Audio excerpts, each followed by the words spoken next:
सबको नमस्कार। आज हम तृतीय अध्याय शुरू करने जा रहे हैं। अध्याय शुरू करने से पहले हम बताएंगे कि द्वितीय अध्याय में श्री कृष्ण जी ने युद्ध की चर्चा के साथ साथ अर्जुन के साथ जो युद्ध की चर्चा के बारे में संवाद हो रहे हैं, उसके साथ साथ उन्होंने 3 योग के बारे में भी जोर डाला है। 3 किस्म के योग बताए हैं, ज्ञान योग, भक्ति योग और कर्म योग। अभी वो ही साथ साथ वो बताएंगे आगे भी तृतीय अध्याय में भी। तो चलिए हम तृतीय अध्याय शुरू करते हैं। ओम श्री परमात्मने नमः।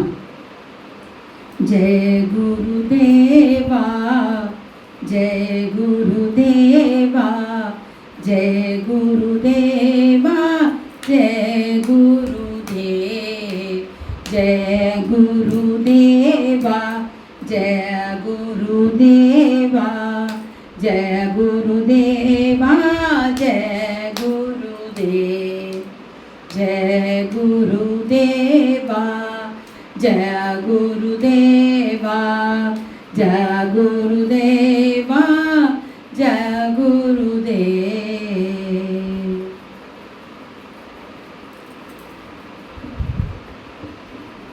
अध्याय 2 में भगवान श्री कृष्ण ने बताया कि ये बुद्धि तेरे लिए ज्ञान मार्ग के विषय में कही गई।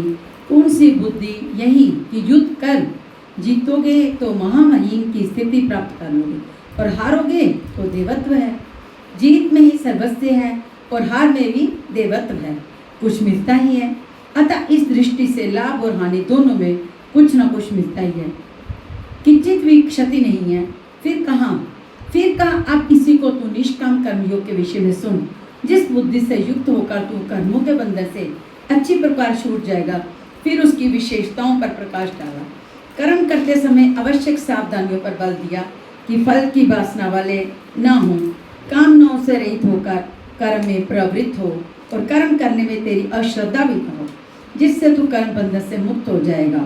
मुक्त तो होगा किंतु रास्ते में अपनी स्थिति नहीं दिखाई पड़ी। अतः अर्जुन को निष्काम कर्म योग की अपेक्षा ज्ञान मार्ग सरल और प्रतिपाला वाला प्रतीत हुआ। उसने प्रश्न किया, जनार्दन, निष्काम कर्म की अपेक्षा ज्ञान मार्ग आपकी दृष्टि में श्रेष्ठ है, तो मुझे भयंकर कर्म में क्यों लगाते हैं? प्रश्न स्वाभाविक था। मान ले एक ही स्थान पर जाने के 2 रास्ते हैं। यदि आपको वास्तव में जाना है तो आप अवश्य प्रश्न करेंगे कि इनमें सुगम रास्ता कौन है। यदि नहीं करते तो आप पथिक नहीं। ठीक इसी प्रकार अर्जुन ने भी प्रश्न रखा। अर्जुनवाद, जयसी चेत कर्मणि रस्ते मता बुद्धि जनार्दन, तात्की कर्मणि घोरे मां नियोजयसी केशव। जनों पर दया करने वाले जनार्दन, यदि निष्काम कर्म योग की अपेक्षा ज्ञान योग आपको श्रेष्ठ मानने हैं तो हे केशव, आप मुझे व्यंकर कर्म योग में क्यों लगाते हैं? निष्काम कर्म योग में अर्जुन को व्यंकरता दिखाई पड़ी, क्योंकि इसमें कर्म करने में ही अधिकार है, फल में कभी नहीं। कर्म करने में अश्रद्धा भी ना हो और निरंतर समर्पण के साथ योग पर दृष्टि रखते हुए कर्म में लगा रहा। जबकि ज्ञान मार्ग में हारोगे तो देवत्व है, जीतने पर महामहिम स्थिति है। अपनी लाभ हानि स्वयं देखते हुए ही आगे बढ़ना। इस प्रकार अर्जुन को निष्काम कर्म योग की अपेक्षा ज्ञान मार्ग सरल प्रतीत हुआ। इसलिए उसने निवेदन किया, व्यामी श्रेणी वाक्येन बुद्धि मोह शिव में तदेकम वद निश्चित्य श्यो हमापत्युयाम। आप इन मिले हुए से वचनों से मेरी बुद्धि मोहित सी करते हैं। आप तो मेरी बुद्धि का मोह दूर करने में प्रवृत्त हुए हैं। अतः इनमें से एक निश्चय करके कहिए, जिससे मैं श्रेय परम कल्याण मोक्ष को प्राप्त हो जाऊं। इस पर श्री कृष्ण ने कहा, श्री भगवान उवाच, लोके अस्मि द्विधा निष्ठा पुरा प्रोक्ता म्यानम ज्ञान योगेन संज्ञाना कर्म योगेन योगिनाम। निष्पाप अर्जुन, इस संसार में सत्य स्रोत की 2 धाराएं मेरे द्वारा पहले कही गई। पहले का तात्पर्य कभी सतयुग था, त्रेता में सतयुग या त्रेता में नहीं, बल्कि अभी जिसे दूसरे अध्याय में कहा हैं। ज्ञानियों के लिए ज्ञान मार्ग और योगियों के लिए निष्काम कर्म भाव बताया गया। दोनों ही मार्गों के अनुसार कर्म तो करना ही पड़ेगा, क्योंकि कर्म अनिवार्य है। ना कर्म ना मनारंभा नष्कंभेय पुरुषो अश्रुते न च सन्न्यसनादेव सिद्धि समुदिगच्छति। अर्जुन, मनुष्य ना तो कर्मों को ना आराम करने से निष्कर्मता की अंतिम स्थिति को प्राप्त होता है और ना आरंभ की हुई क्रिया को त्यागने मात्र से भगवत प्राप्ति रूपी परम सिद्धि को ही प्राप्त होता है। अब तुझे ज्ञान मार्ग अच्छा लगे या निष्काम कर्म योग कर्म मार्ग, दोनों में कर्म तो करना ही पड़ेगा। प्राय स्थल पर लोग भगवत पथ में संक्षिप्त मार्ग और विचार ढूंढने लगते हैं। कर्म आराम ही न करें हो गए निष्कर्मी। कहीं ऐसी भ्रांति न रह जाए, इसलिए श्री कृष्ण बल देते हैं कि कर्मों को ना आराम करने से कोई निष्कर्म भाव को नहीं प्राप्त होता। शुभाशुभ कर्मों का जहाँ अंत है, परम निष्कर्मता की स्थिति को कर्म करके ही पाया जा सकता है। इसी प्रकार बहुत से लोग कहते हैं हम तो ज्ञान मार्ग ही हैं, ज्ञान मार्ग में कर्म है ही नहीं। ऐसा मानकर कर्मों को त्यागने वाले ज्ञानी नहीं होते। आरंभ की हुई क्रिया को त्यागने मात्र से कोई भगवता साक्षात्कार रूपी परम सिद्धि को प्राप्त नहीं होता, क्योंकि ना ही कचित क्षणमपि जातु तिष्ठ्यत कर्म कृत कार्यते हवशा कर्म सर्वम प्रकृति जगुर्णे।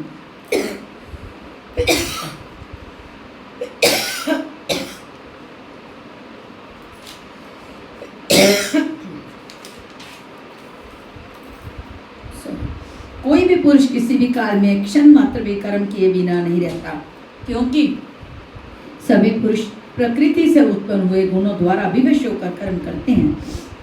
प्रकृति और प्रकृति से उत्पन्न गुण जब तक जीवित हैं तब तक कोई भी पुरुष कर्म किए बिना नहीं रह ही नहीं सकता।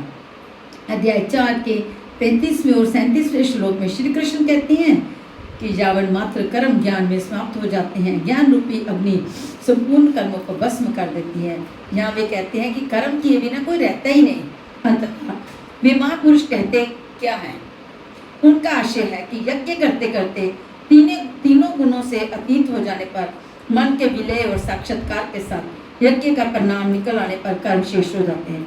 उस निर्धारित क्रिया की पूर्णता से पहले कर्म मिटते नहीं, प्रकृति पिंड नहीं छोड़ती।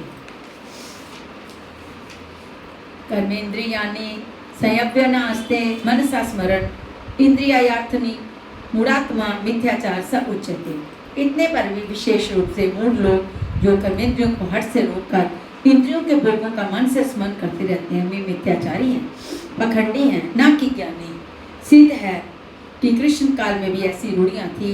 लोग करने योग्य क्रिया को छोड़कर इंद्रियों को हट से रोककर बैठ जाते थे और कहने लगते थे कि मैं ज्ञानी हूँ, पूर्ण हूँ, किंतु श्री कृष्ण कहते हैं कि वे दूत हैं। ज्ञान मार्ग अच्छा लगे या निष्काम कर्मयोग, दोनों ही मार्गों में कर्म तो करना ही पड़ेगा। जस्ती वंद्रियाणि मनसा नेमा नियम्यारभते अर्जुन कर्मेंद्रिय कर्मयोग मसक्ता सविशेषते।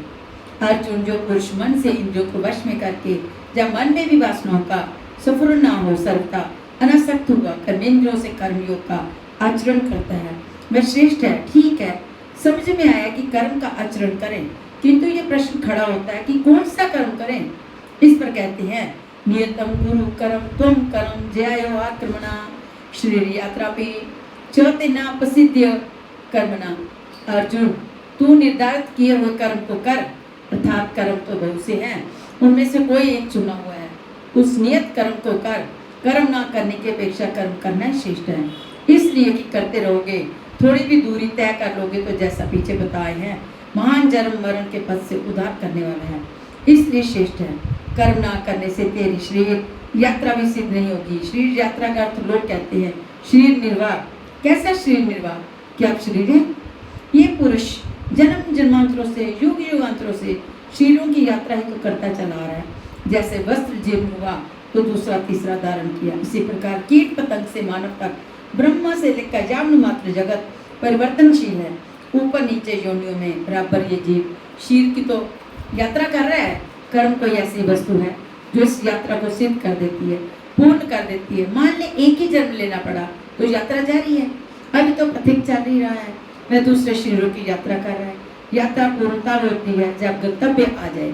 परमात्मा की स्थिति के अनंतर इस आत्मा को शरीरों की यात्रा नहीं करनी पड़ती, अर्थात शरीर त्याग और शरीर धारण वाला क्रम समाप्त हो जाता है। अतः कर्म कोई ऐसी वस्तु है कि इस पुरुष को पुनः शरीरों की यात्रा नहीं करनी पड़ती। मोक्ष से अशुभात अर्जुन, इस कर्म को करके तू संसार बंधन अशुभ से छूट जाएगा। कर्म कोई ऐसी वस्तु है जो संसार बंधन से मुक्ति दिलाती है।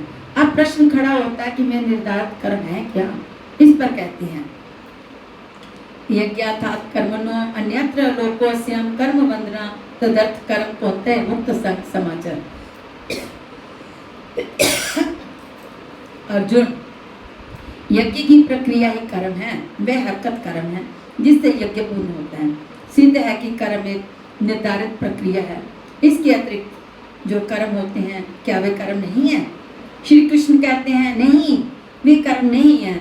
अन्यत्र लोकोऽयं कर्म बंधना, इस यज्ञ की प्रक्रिया के अतिरिक्त दुनिया में जो कुछ भी किया जाता है, सारा जगत जिसमें रात दिन व्यस्त है, वैसी लोक का एक बंधन है, ना कि कर्म। कर्म तो मोक्षस्ते शुभात्, अशुभ अर्थात संसार बंधन से छुटकारा दिलाने वाला है। मात्र यज्ञ की प्रक्रिया ही कर्म है, वह हरकत कर्म है जिससे यज्ञ पूरा होता है। अतः अर्जुन, उस यज्ञ की पूर्ति के लिए संग दोष से अलग रहकर बलि प्रकार कर्म का आचरण कर। संग दोष से अलग हुए बिना ये कर्म होता ही नहीं। अब समझ गए कि यज्ञ की प्रक्रिया ही कर्म है, किंतु यहाँ पुनः एक नवीन प्रश्न उत्पन्न हो गया कि यज्ञ क्या है जिसे किया जाए। इसके लिए पक्ष पहले यज्ञ को ना बताकर श्री कृष्ण बताते हैं कि यज्ञ आया कहाँ से, वह देता क्या है, उसकी विशेषताओं पर प्रकाश डाला और चौथे अध्याय में जाकर स्पष्ट किया कि यज्ञ क्या है जिसे हम कार्य रूप दें और हमसे कर्म होने लगे। योगेश्वर श्री कृष्ण की शैली से स्पष्ट है कि जिस वस्तु का चित्रण करना है वे पहले उसकी विशेषताओं का चित्रण करते हैं, जिससे श्रद्धा जागृत हो। तत्पश्चात वे उसमें बरती जाने वाली सावधानियों पर प्रकाश डालते हैं और अंत में मुख्य सिद्धांत प्रतिपादित करते हैं। स्मरण रहे कि यहाँ पर श्री कृष्ण ने कर्म के दूसरे अंग पर प्रकाश डाला कि कर्म एक निर्धारित क्रिया है, जो कुछ किया जाता है वह कर्म नहीं है। अध्याय 2 में पहली बार कर्म का नाम लिया, उसकी विशेषताओं पर बल दिया, उसमें बरती जाने वाली सावधानियों पर प्रकाश डाला, लेकिन ये नहीं बताया अभी तक कि कर्म क्या है। यहाँ अध्याय 3 में बताया कि कोई भी इंसान बिगैर कर्म के किए बिना नहीं रहता। प्रकृति से पराधीन होकर मनुष्य कर्म करता है। इसके बावजूद भी जो लोग इंद्रियों को हट से रोककर मन से विषयों का चिंतन करते हैं वे दम्भी हैं, दम्भ का आचरण करने वाले हैं। इसलिए अर्जुन, मन से इंद्रियों को समेट कर तू कर्म कर। किंतु प्रश्न अभी भी ज्यों का त्यों है कि कौन सा कर्म किया जाए। इस पर योगेश्वर श्री कृष्ण ने कहा, अर्जुन, तू निर्धारित किए हुए कर्म को कर। अब प्रश्न ये उठेगा कि निर्धारित कर्म कौन से हैं, क्या है। अब सच में ये प्रश्न उठा कि निर्धारित कर्म है क्या जिसे हम करें। तब बताया कि यज्ञ को कार्य रूप देना कर्म है। अब प्रश्न उठता है कि वे यज्ञ क्या है। यहाँ यज्ञ की उत्पत्ति विशेषता बताकर शांत हो जाएंगे और आगे अध्याय 4 में यज्ञ का निखरा हुआ रूप मिलेगा जिसे करना धर्म है। कर्म की ये परिभाषा गीता को समझने की कुंजी है। यज्ञ के अतिरिक्त दुनिया में लोग कुछ ना कुछ करते रहते हैं। कोई खेती करता है तो कोई व्यापार, कोई पदासीन है तो कोई सेवक, कोई अपने को बुद्धिजीवी कहता है तो कोई ब्रह्मजीवी, श्रमजीवी, कोई समाज सेवा को कर्म मानता है तो कोई देश सेवा को। और इन्हीं कर्मों में लोग सकाम और निष्काम कर्म की भूमिका भी बनाए पड़े हैं। किंतु श्री कृष्ण कहते हैं कि वे कर्म नहीं हैं। अन्यत्र लोको अस्यं कर्म बंधना, यज्ञ की प्रक्रिया के सिवाय जो कुछ भी किया जाता है वह इसी लोक का बंधनकारी कर्म है, ना कि मोक्षद कर्म। वस्तुतः यज्ञ की प्रक्रिया ही कर्म है। अब यज्ञ ना बताकर पहले ये बताते हैं कि यज्ञ आया कहाँ से। स यज्ञ प्रजा सृष्टवा पुरोवाच प्रजापति अनेन प्रसाविष्य द्वमेश्वो अस्ति वष्ट काम दुख। प्रजापति ब्राह्मण ने कल्प के आदि में यज्ञ से प्रजा को रचकर कहा कि इस यज्ञ द्वारा बुद्धि को प्राप्त हो। ये यज्ञ तुम लोगों की इष्ट काम दुख, जिसमें अनिष्टा न हो, विनाश रहित इष्ट संबंधी कामना की पूर्ति करेगा। यज्ञ से प्रजा को किसने रचा? प्रजापति ब्रह्मा ने। ब्रह्मा कौन? क्या 4 मुख और 8 आंखों वाला देवता जैसा कि प्रचलित है? नहीं, श्री कृष्ण के अनुसार देवता नाम की कोई अलग सत्ता है ही नहीं। फिर प्रजापति कौन है? वस्तुतः जिसने प्रजा के मूल उद्गम परमात्मा में प्रवेश पा लिया है वह महापुरुष प्रजापति है। उसकी बुद्धि ही ब्रह्म है। अहंकार से बुद्धि अच मन ससी चित्त महान। ये पंक्ति रामचरितमानस से लिखी। उस समय बुद्धि यन्मात्र होती है, उस पुरुष की वाणी में परमात्मा ही बोलता है।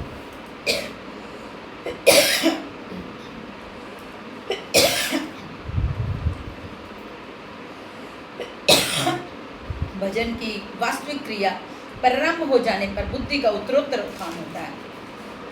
प्रारंभ में वह बुद्धि ब्रह्म विद्या से संयुक्त होने के कारण ब्रह्मविद कही जाती है। कर्मशः विकारों का शमन होने पर ब्रह्म विद्या में श्रेष्ठ होने पर भी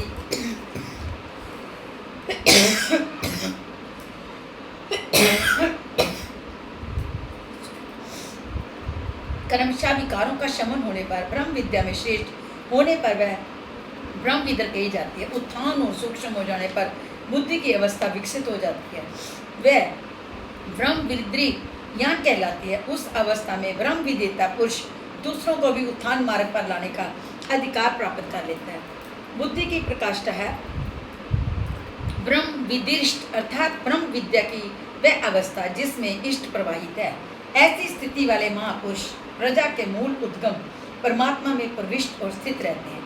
ऐसे महापुरुषों की बुद्धि मात्र यंत्र हैं, वही प्रजापति कहलाते हैं। वे प्रकृति के द्वंद्व का विश्लेषण कर आराधना क्रिया की रचना करते हैं। यज्ञ के अनुसार संस्कारों का देना ही प्रजा की रचना है। इससे पहले समाज अचेत और अव्यवस्थित रहता है। सृष्टि अनादि है, संस्कार पहले से ही है, किंतु अस्त व्यस्त एवं विकृत है। यज्ञ के अनुरूप उन्हें डालना ही रचना या सजाना है। ऐसे महापुरुष ने कल्प के आदि में यज्ञ से प्रजा की रचना की। कल्प निरोग बनाता है, वैद्य कल्प देते हैं, कोई काया कल्प कराता है। ये क्षणिक शरीरों का कल्प है। वास्तविक कल्प तो तब है जब भव रोग से मुक्ति मिल जाए। आराधना का प्रारंभ इस कल्प की शुरुआत है। आराधना पूर्ण हुई तो आपका कल्प पूरा हो गया। इस प्रकार परमात्मा स्वरूप महापुरुषों ने भजन के प्रारंभ में यज्ञ से संस्कारों को सुसंगठित कर कहा कि इस यज्ञ से तुम बुद्धि को प्राप्त हो। कैसी बुद्धि? क्या मकान कच्चे से पक्का बन जाएगा? क्या आय अधिक होने लगेगी? नहीं, ये यज्ञ इष्ट काम दुख, इष्ट संबंधी कामना की पूर्ति करेगा। इष्ट है परमात्मा, उस परमात्मा संबंधी कामना की पूर्ति वाला है। प्रश्न स्वाभाविक है कि यज्ञ सीधे उस परमात्मा की प्राप्ति करा देगा अथवा क्रम क्रम से चलकर। देवान भावेयता ने ते देवा भाव्यंतु वा परस्पर भाव्यंता श्रेय परम वापस्थ्य। इस यज्ञ द्वारा देवताओं की उन्नति करो, अर्थात देवी संपत्ति की बुद्धि करो। वे देवता लोग तुम लोगों की उन्नति करेंगे। इस प्रकार आपस में वृद्धि करते हुए परम श्रेय, जिसके बाद कुछ भी बड़ा शेष न रहे, ऐसे परम कल्याण को प्राप्त हो जाओ। ज्यों ज्यों हम यज्ञ में प्रवेश करेंगे, आगे यज्ञ का अर्थ होगा आराधना की विधि, त्यों तो हृदय देश में दैवी संपत्ति अर्जित होती चली जाएगी। परम देव एकमात्र परमात्मा है। उस परम देव में प्रवेश दिला देने वाली जो संपत्ति है, अंतःकरण की जो सजाती प्रवृत्ति है, उसी को दैवी संपत्ति कहते हैं। वह परम देव को संभव करती है, इसलिए दैवी संपत्ति कही जाती है, ना कि बाहरी देव का। पत्थर पानी जैसा कि लोग कल्पना करते हैं। योगेश्वर श्री कृष्ण के शब्द में उनका कोई अस्तित्व नहीं है। आगे कहते हैं, इष्टान भोगहनी वो देवा दास्यन्ते यज्ञ भाविता तहद त्राण प्रधायभ्यो जो बुंकते सतेन एवं सा।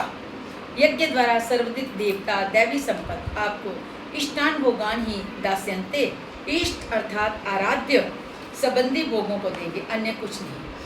तय दतान, वे ही एकमात्र देने वाले हैं। इष्ट को पाने का अन्य कोई विकल्प नहीं है। इन दैवी गुणों को बिना बढ़ाए जो स्थिति का भोग करता है, वह निश्चय ही चोर है। जब उसने पाया ही नहीं तो भोगेगा क्या?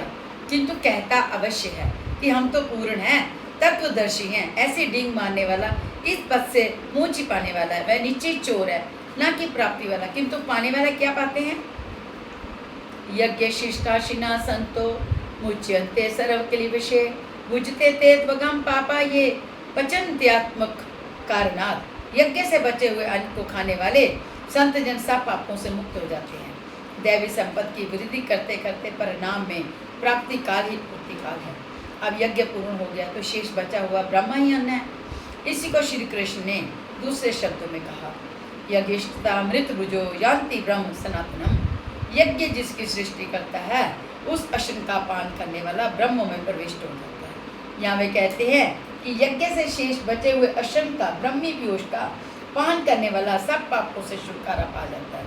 संत जन तो छूट जाते हैं, किंतु पापी लोग मोह के माध्यम से उत्पन्न शरीरों के लिए पचते हैं, वे पाप खाते हैं। उन्होंने भजन भी किया, आराधना को समझा, अग्रसर भी हुए, किंतु बदले में एक मीठी सी चाह पैदा होगी कि आत्म कारणार्थ शरीर के लिए और शरीर के संबंधों को लेकर कुछ मिले, उसे मिल तो जाएगा, किंतु उतने भोग के बाद वे अपने को वहीं खड़ा पाएगा जहाँ से भटकाव हुआ था। इससे बड़ी क्षति क्या होगी? जब शरीर ही नश्वर है तो इसके सुख भोग कब तक साथ देंगे? वे आराधना तो करते हैं, किंतु बदले में क्या खाते हैं? पाप ही खाते हैं। पलटी सुदाते सठ विषलेही, ये पंक्ति रामचरितमानस की है। वह नष्ट तो नहीं होगा, किंतु आगे नहीं बढ़ेगा। इसलिए श्री कृष्ण निभाव से कर्म बजने वाले को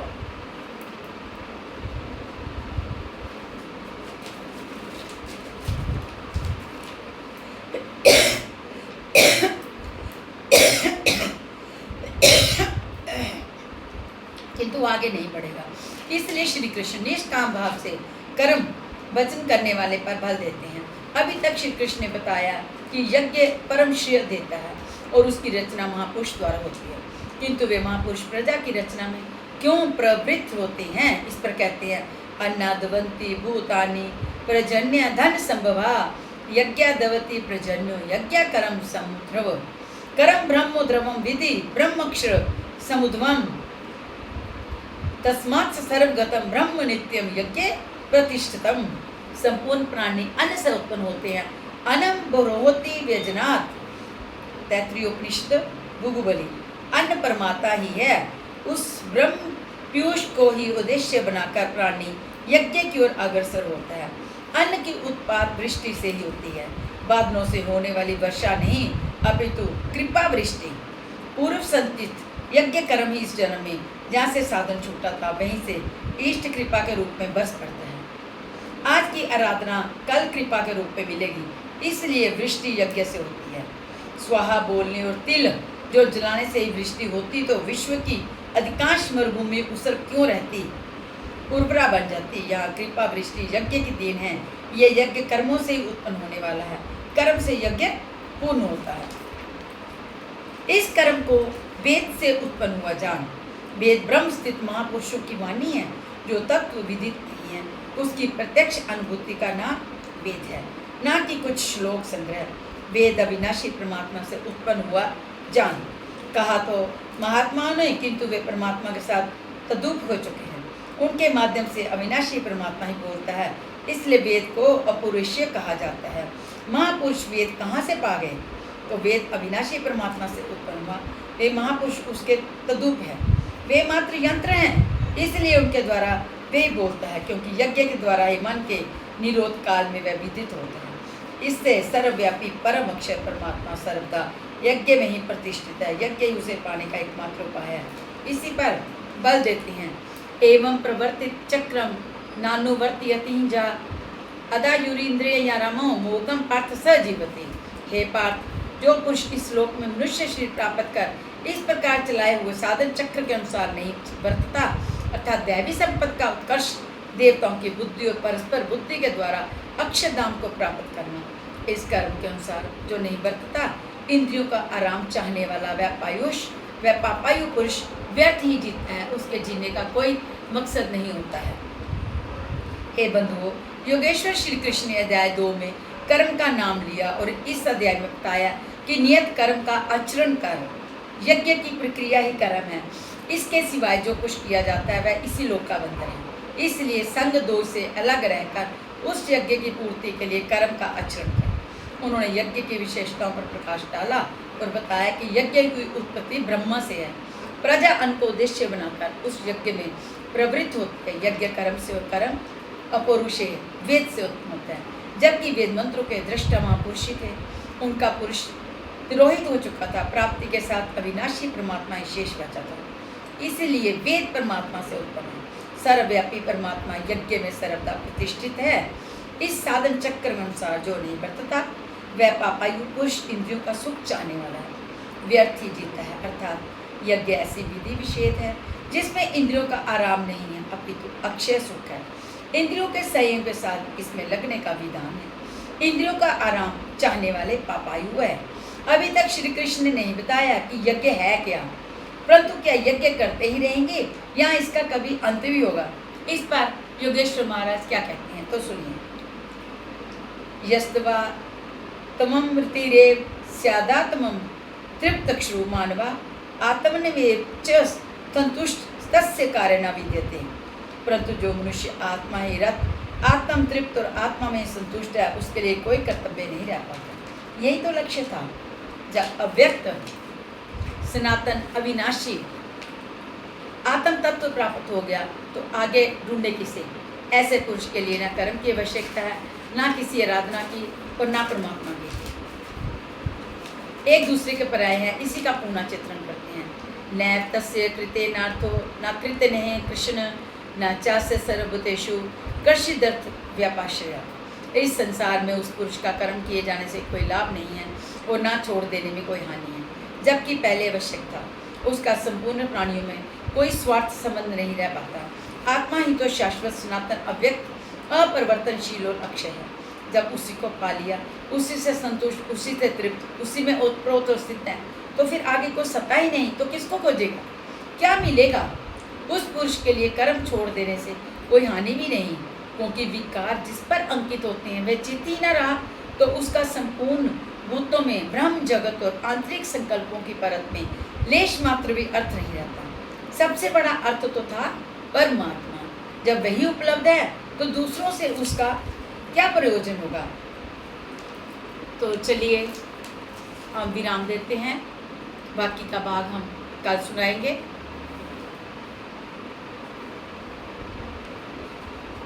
श्री कृष्ण गोविंद हरे मुरारी, हे नाथ नारायण वासुदेवम। श्री कृष्ण गोविंद हरे मुरारी, हे नाथ नारायण वासुदेवम। श्री कृष्ण गोविंद हरे मुरारी, हे नाथ नारायण वासुदेवम। श्री कृष्ण गोविंद हरे मुरारी, हे नाथ नारायण वासुदेवम। श्री कृष्ण गोविंद हरे मुरारी, हे नाथ नारायण